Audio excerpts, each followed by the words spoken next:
Join me, and together we can rule the galaxy as father and son.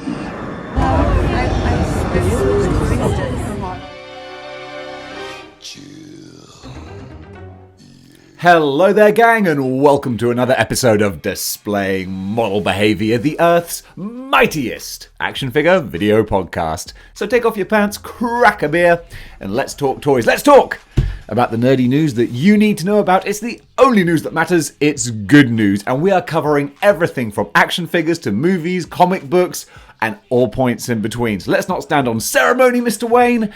Let's talk about them. As you know, we are gentlemen here on Displaying Model Behaviour, and therefore action figures always come first. And we are going to talk about... That sounded weird. We're going to talk about Power Rangers Lightning Collection. Yep, Hasbro are opening up pre-orders. Had a little brain freeze there. I'm not editing any of this. I probably should do. But you kind of like the rawness of these, I think. Or maybe you don't. Maybe I'm really barking up the wrong tree. Anyway, focus, Dave. Hasbro Power Rangers Lightning Collection. We got pictures of Red Ecliptor. Don't know if that voice suits the character.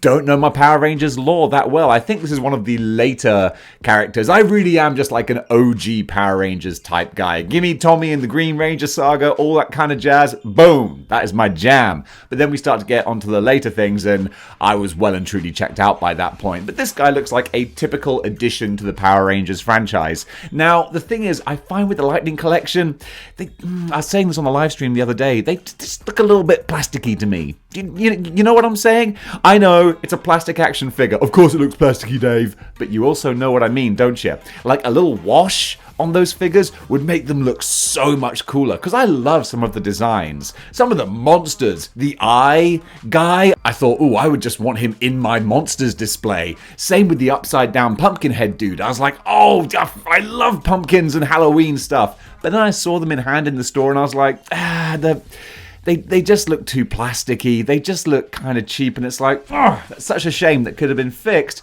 with just a little wash to bring out some darkness and shadows and make them look a bit more real, you know? But nonetheless, this Ecliptor guy, he sort of fits in the same kind of mold and style as all the other Lightning Collection, and if that is your jam, then that's just more jam to spread on your Power Rangers toast. So get over to the Hasbro Pulse website, and you can pre-order him now. 3-0. Boy, 3-0. You know what they have a problem with? Us having money in our wallets. Yeah, they don't like it. They don't like it, and they're going to do everything they can to stop it. And their latest tactic is by showing us images of their 1/6 scale G.I. Joe Roadblock. Man, this dude looks pretty damn impressive. I'm not a 1/6 scale guy, thank goodness. Because if I was, then I'd be looking to hand over some money for this dude. Because I'm getting into this G.I. Joe kind of thing. I'm sort of loving it. More Cobras for me, actually. I think they're kind of more fun. But still, Roadblock is an iconic, big-time, A-list G.I. Joe character. And it looks like 3-0 have seriously done justice to him. So anyone who's majorly into their classic retro Joes, who have that nostalgia for the characters growing up, if you want a 1/6 scale collection, then boom, this guy's going to go right there. 3-0, they set the benchmark pretty high with their Transformers. I mean, I don't own any of them, but I've seen them. They look amazing. So if they're kind of putting that sort of quality into their G.I. Joe line, hoo-ha! It's going to be really impressive. Funnily enough, I don't actually have a price point for this guy. I'm looking around. I'll see if I can find one somewhere. But I have seen that he's due to be released in the fourth quarter of this year. So kind of just, gird your loins, all right? Be ready to fork over, I would guess, a couple of $100 at least for a 1/6 scale figure. So just be prepared for that and keep watching this space. I'll let you know when you can order him. Let's go over to a nice, and by nice I mean kind of grim and gruesome looking statue with Guts in Berserk Armor Bloody Nightmare Edition by Prime One Studio.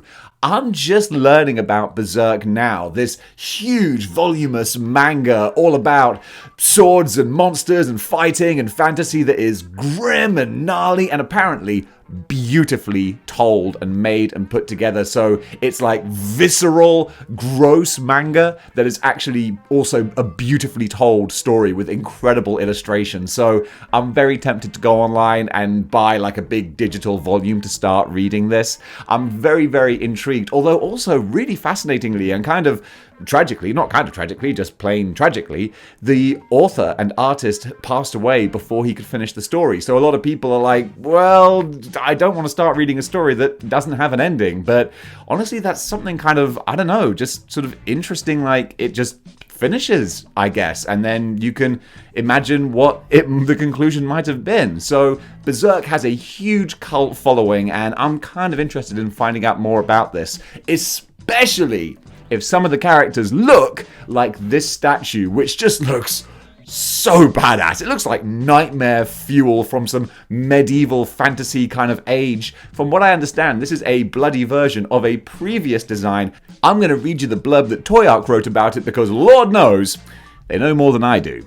A new pre-order has been opened by Prime 1 Studio for an upcoming statue based on the Berserk manga and anime series. Their Berserk, Guts in Berserk Armor Bloody Nightmare Edition statue is a blood-covered version of their previous Guts in Berserk Armor statue. The 1/4 scale statue is 37 inches tall on a diorama display base of slain demons. Guts includes 2 swap-out portraits and 2 sets of interchangeable arms to display the Dragon Slayer sword in different poses. That's something that I really love about modern statues, that you can swap things out and do head swaps and arms and all that kind of thing. Give that more sort of interchangeable, sort of customizable way of displaying these incredibly expensive items. So even though you're going to spend a lot of money, at least you get some different display options to go with it. I think this looks really cool. It seems Superman has been getting quite a lot of love in action figure form recently. We've been getting a few different versions of Kal-El, and we're getting another black costume resurrection version, and I gotta say, he does look kind of badass. This is the DC Comics Dynamic Action Heroes DAH 45SP Superman Big Bad Toy Store exclusive. Can you tell I read that off a script? Yeah, I'm not remembering all those letters and numbers, but what I can remember is the image. Even when I'm talking to the camera and I don't have it like right in front of me, just the image of how cool this figure looks. This figure looks pretty badass. This is kind of like Daddy Superman with the beard, being all like, I'm back from the dead and I'm gonna take care of business. He looks really, really badass. I'm going to show you some pictures, and I'm going to read you also a little blurb, like I said, from Toy Arc. Man, go check out Toy Arc. They're a really good website.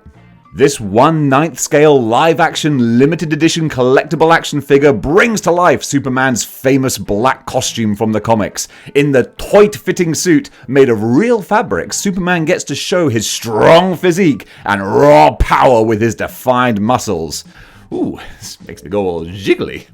That wasn't in the Toy Arc write-up. That was just some editorial. The super textured black suit is made of real fabric and sports an all-silver S logo, including a set of iron-like chains and a collection of replaceable hands. The set also includes 2 replaceable head sculpts, showing Superman in both a serious look as well as an enraged look, ready to cause havoc. 26 points of articulation give for a highly posable figure fit for any fan. This figure is estimated to arrive in the second quarter of 2022 and will be priced at $89.99. This is kind of an interesting way of me doing these approaches with the news now, kind of reading off the blurb and showing the pictures. Let me know what you think about that, because obviously it's not as me kind of personality sort of coming through, but also it does actually get you the facts rather than the mad ramblings. So we're going to see how this approach goes.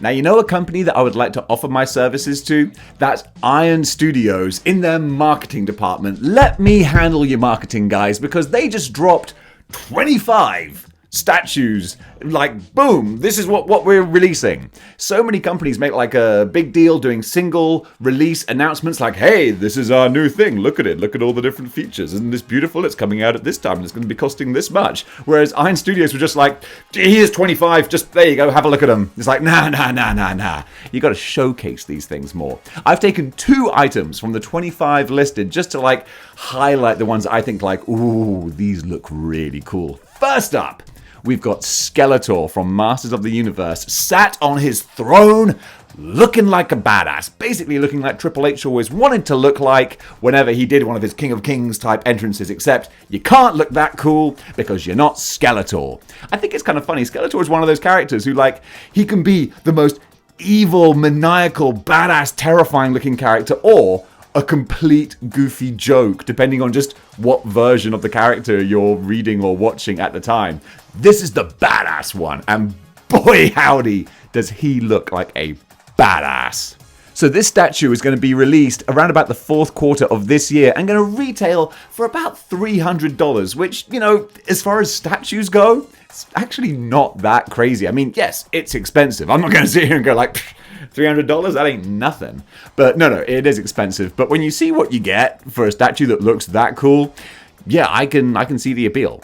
Then also they've shown their set of 4 different Ninja Turtle statues you can get to, of course, put together to make the entire team. And this is one of my favorite kind of interpretations of the Turtles. I love the fact that the Ninja Turtles can look so different depending on who's drawing them, who's sculpting them, who's creating them. There's so much variance in the style of design.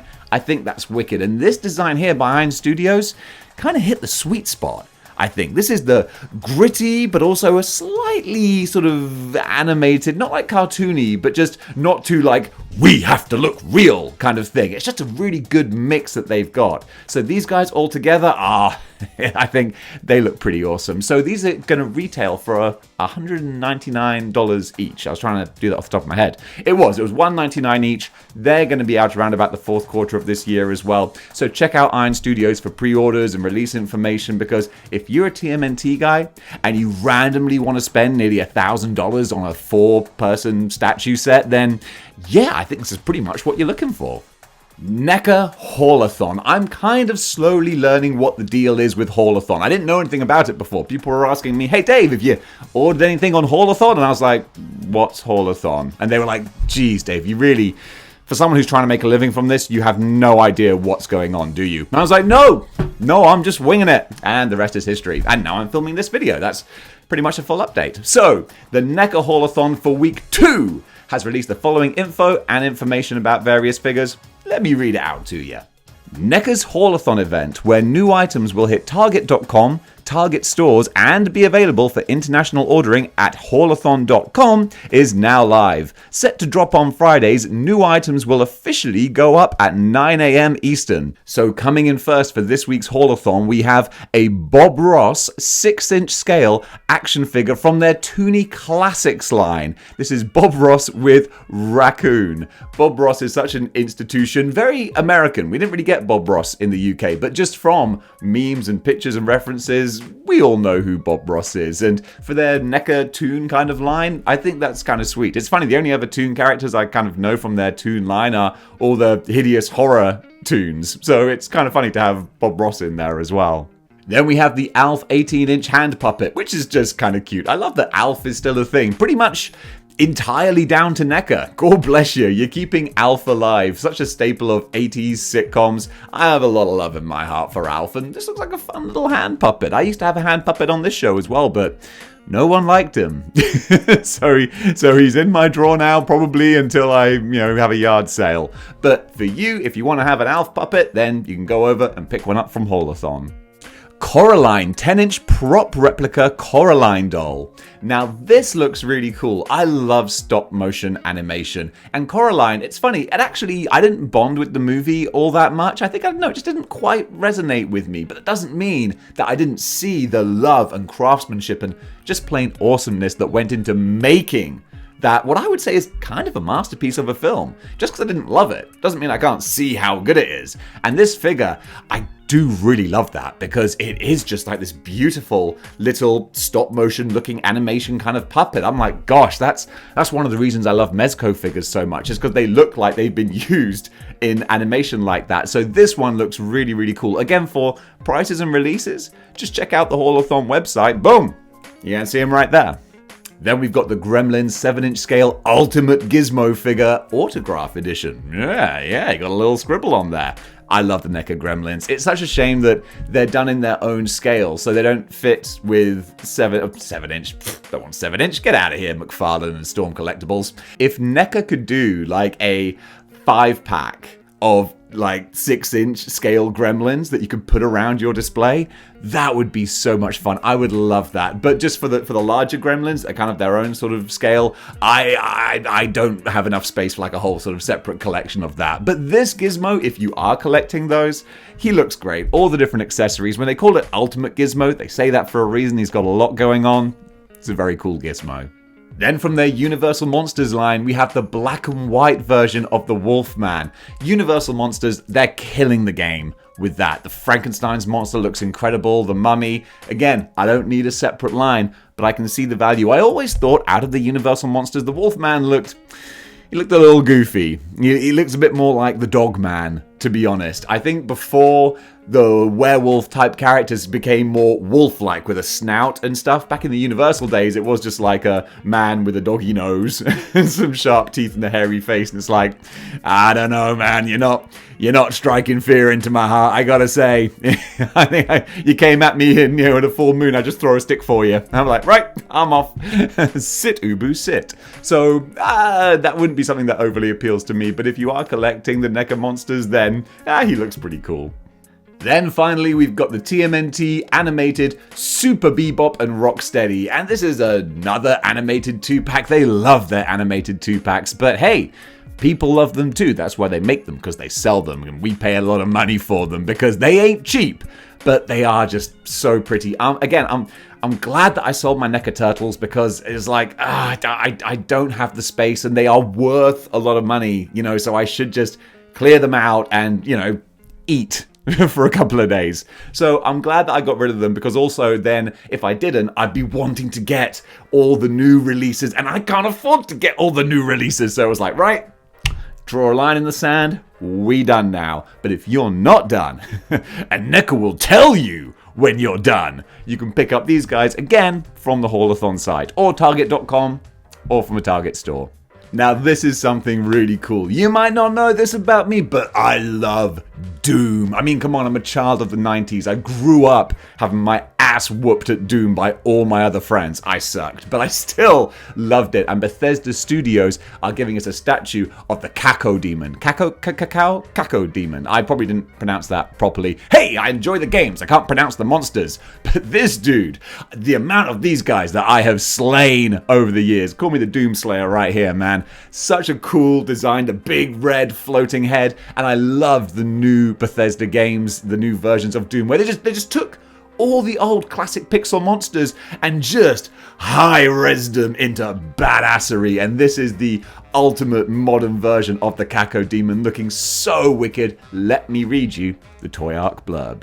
One of the most iconic creatures from the Doom franchise gets a new statue directly from Bethesda. They've opened up pre-orders for the Caco Demon statue from the Doom Eternal video game. The statue stands over 9 inches tall with a snowy cursed citadel diorama base. A clear stand is used to keep the Caco Demon afloat. Only 1,200 pieces will be made. The Caco Demon is priced at $135. Again, you're always talking about a high price point for a statue, but man, a Doom statue like this, I can definitely see the appeal. Sticking with video game statues, First 4 Figures have revealed their Darksiders Death statue. I really enjoyed Darksiders. I've only played the first game, but I just loved the art style. I think X-Men artist Joe Madureira did the designs. I'm pretty sure that's the case. Because, it certainly looks like it. I'll just have to Google that after I've made this and go, oh yeah, I was right.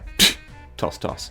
So the designs are super cool. This is the third. Is it the third or the second? I think it's maybe from the second Darksiders game we got Death. I think the first one was War, then Death, and then we had a lady character who wasn't Famine or Pestilence, because who wants to play as Famine or Pestilence? That would just be kind of lame.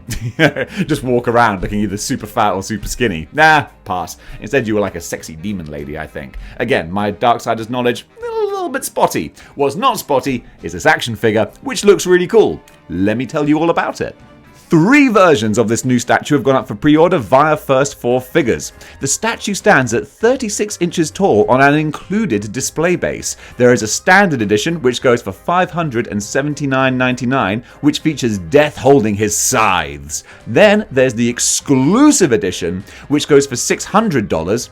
I'm going to knock off the 1 cent price rhetoric. Just round it up. It's so much easier.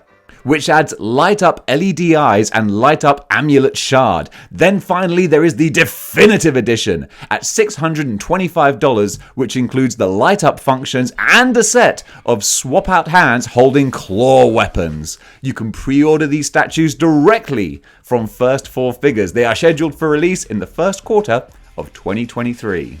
And folks, that does it for figures and statues, but there's a whole lot more stuff I want to talk about, so let's talk about it. First up, HBO Max have announced an It prequel series. It was a surprise hit of the last few years. That first movie did gangbusters, and the second one not so well received from what I understand. To be honest, I didn't watch it because I enjoyed the first It movie, but it was a long movie. And then when I heard the second one was even longer and not that good, I was like, nah, you know what? I think I'm all itted out. But an It TV show, that could be fun. No word on whether or not they're bringing back, is it Alexander Skarsgård? Or is that the big tall guy from True Blood?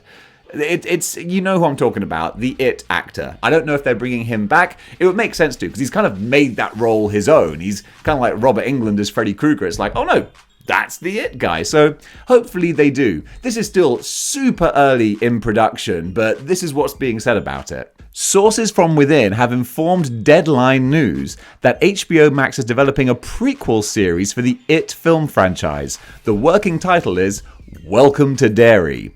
The project is being written by Jason Fuchs, I don't know how to pronounce that, and Mandy Muschietti. Well, 2 for 2. Director of It Part 1 and It Part 2, and Barbara Muschietti. Names are hard. Executive producing via their Double Dream production company. Warner Brothers Television is the studio. So yeah, if you're a horror It TV show type fan, then this one's made for you. More light-hearted and action-packed, we have the new Top Gun trailer that has hit the interwebs, or Maverick as it's actually called. The sequel to Top Gun is what I'm getting at, and it looks really good.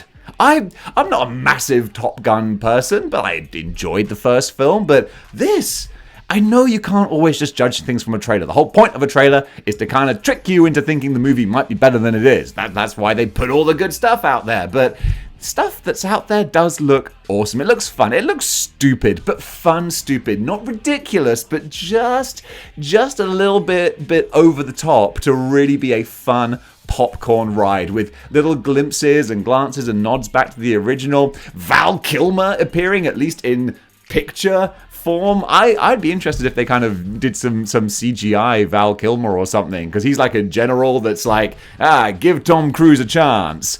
I would love to see that. Val Kilmer has tweeted about the movie. He's like, hey, let's go. So who knows what his involvement is. It might just be a picture on a wall, but I kind of love that they're at least referencing the character. But all of the action, like just visually, it looks incredible. You know, it's interesting because you can show me footage of CGI 10,000 hell demons fighting an army of 1 billion elf and monsters, and I'm like, I don't care, because it's just like fantasy. But when you show me stuff that like is real world, like that is really impressive, because my brain goes, I know what that should look like. You know, I'm not a fighter pilot, but I know what planes flying in the sky should look like because they're real things. Then when I see them there on the screen looking amazing, my brain goes, wow, that's amazing, because I know that they didn't actually endanger the lives of hundreds of people to film this. So instead, that's just some amazing work that my brain goes, that looks legit. So I'm really looking forward to this. I think it's going to be a really fun time. Can't wait to see it. Speaking of a really fun time, Moon Knight Season 1, Episode 1 is out, and we are off to a good start, I reckon. I'm only going to do a very quick, no spoiler reaction. I'm all in.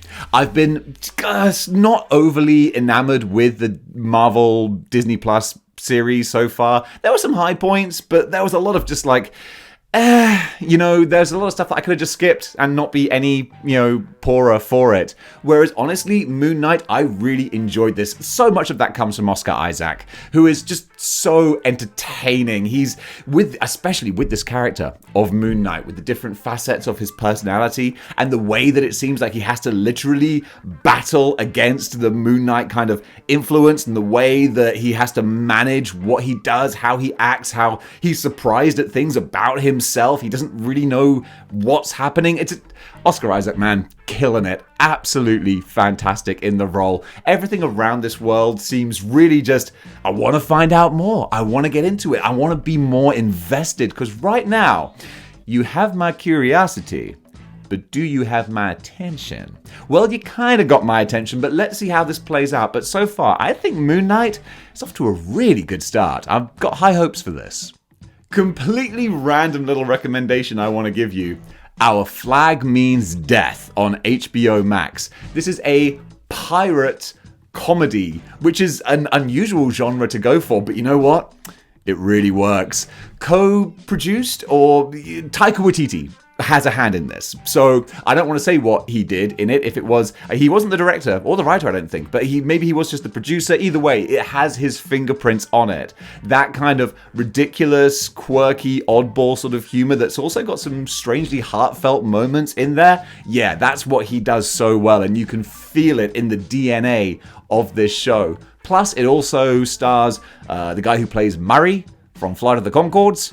Band Meeting, I forget his name, which is really bad because he's a really good actor and I should do better. But you know who I'm talking about. He pops up in everything now. And now he actually has a focus showcase vehicle for himself and his talents, which are mighty. So I'm really, really enjoying the show. I haven't watched all of it yet, but from everything that I've seen so far, again, kind of like Moon Knight, really on board. So if you want kind of a palate cleanser to all the super serious TV and movies out there, then Our Flag Means Death is a lot of fun. Highly recommended. Speaking of highly recommended, Tiny Tina's Wonderland, full-on video game reviews now. This is Borderlands 3 essentially, reskinned with a fantasy coat of paint, but what a fun, pretty, ridiculous coat of paint this is. So Borderlands, a looter shooter, as many of you know, run around, shoot a load of things, pick up a load of loot. It's a fun time, and this is the whole thing, just kind of, it sounds a bit mean to say reskinned, because there is more to it. It's not just like a cheap DLC. This is a standalone game.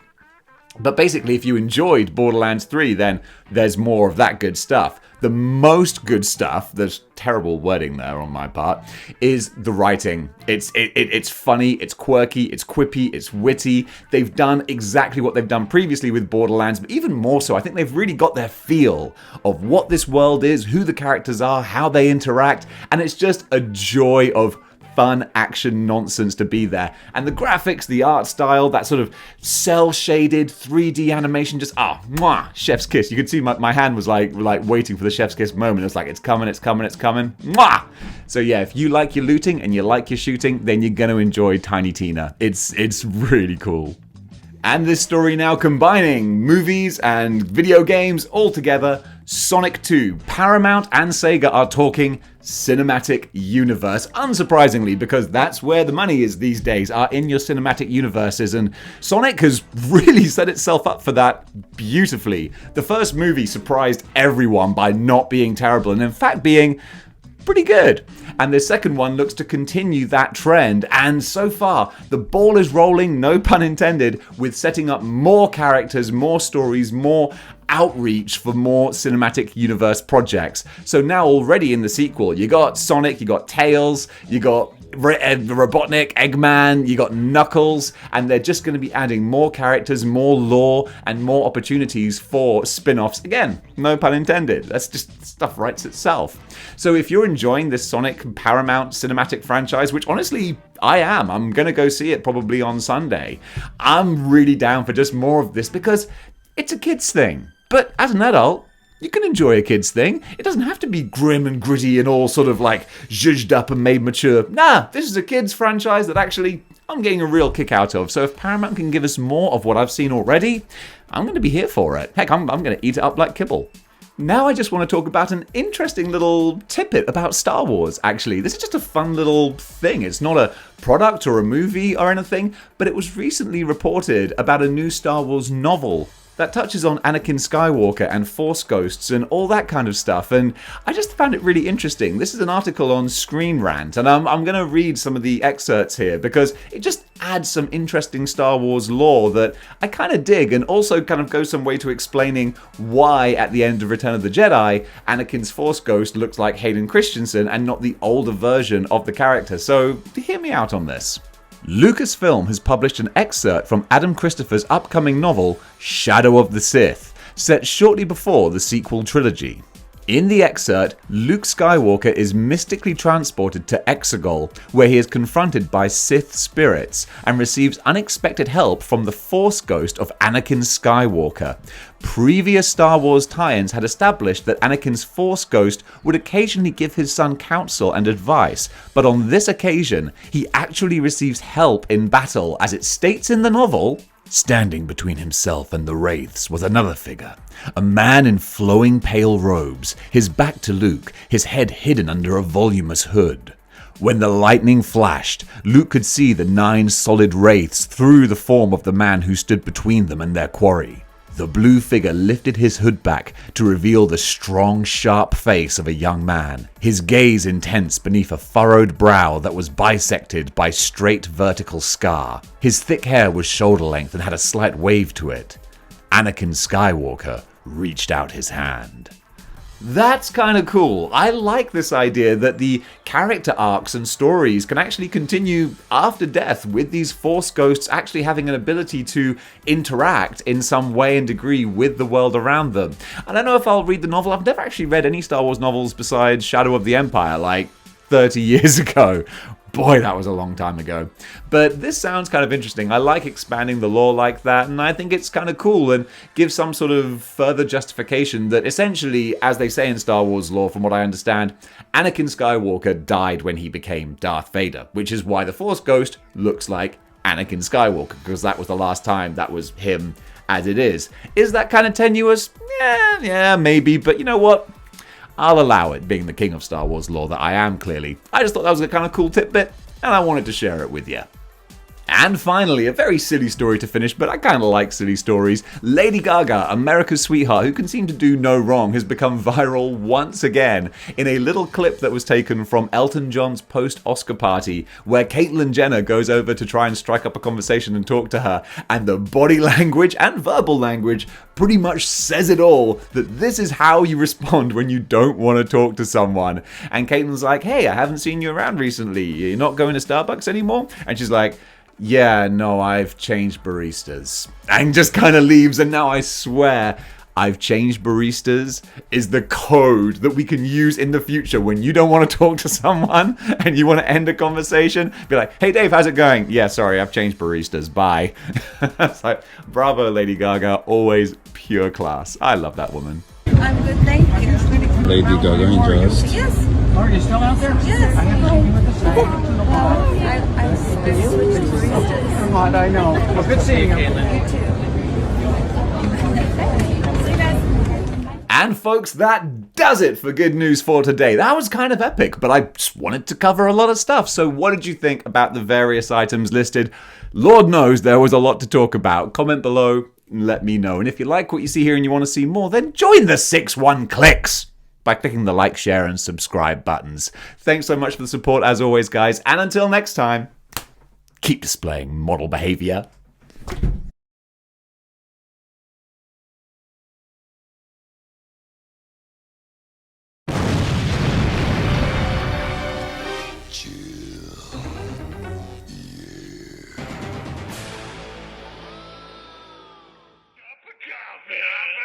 Up a cup,